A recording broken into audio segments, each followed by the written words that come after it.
ఎవరు మాది ఏదలనా. ఇప్పుడు మా ఏదులలో రిజర్వాయర్ పడ్డది కదా, పరిస్థితి ఎట్లుంది? ఏదల రిజర్వాయర్ అప్పుడు మాది 5 ఎకరాల భూమి పోయిందన్న.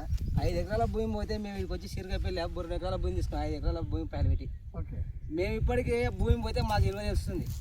2 ఎకరాల భూమి పైలు 5 ఎకరాల పైలు పెడితే 2 ఎకరాలు వచ్చింది. ఇప్పటికి బోర్లు వేసినాం, 2 బోర్లు వేసినాం. అంతా మాది మొత్తం కుటుంబం 20 మంది కుటుంబం, మాది పెద్ద కుటుంబం.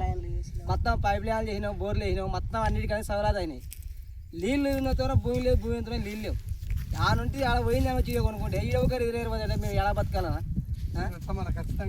రిజర్వేర్ జోలి ఏంటి ఆల్రెడీ బాబుని ఎక్కడ పెట్టుకుంటే ఇంతవరకు సిలికైపోయి పొలపై వరకు వేస్తే రైతులు ఎలా బాగుపడుతున్నా? భూమి విలువ తెస్తుంది కదా, భూమి ఏ రేటు ఉంది, ఏ కథ ఉంది అని.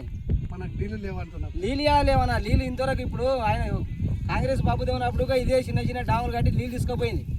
అంతకంటే డాములు తీసుకోపోవచ్చు కదా. ఈ పెద్ద పెద్ద రిజర్వ్ పెట్టి రైతులను మూస్తే రైతులు ఏడబోయి బతాడు, ఏడా తింటాం, ఏడా పోయింది. ఓ జాబులు ఏంది నేనా ఆ రోజుగా ఏమన్నా మాట్లాడినామంటే ఆయన నీరాజరెడ్డి వస్తే ఏమని చెప్పి ఇంటికి ఒక నౌకరిస్తాడు, జాబ్ ఇస్తాడు, గవర్నమెంట్ జాబ్ ఇస్తాడు.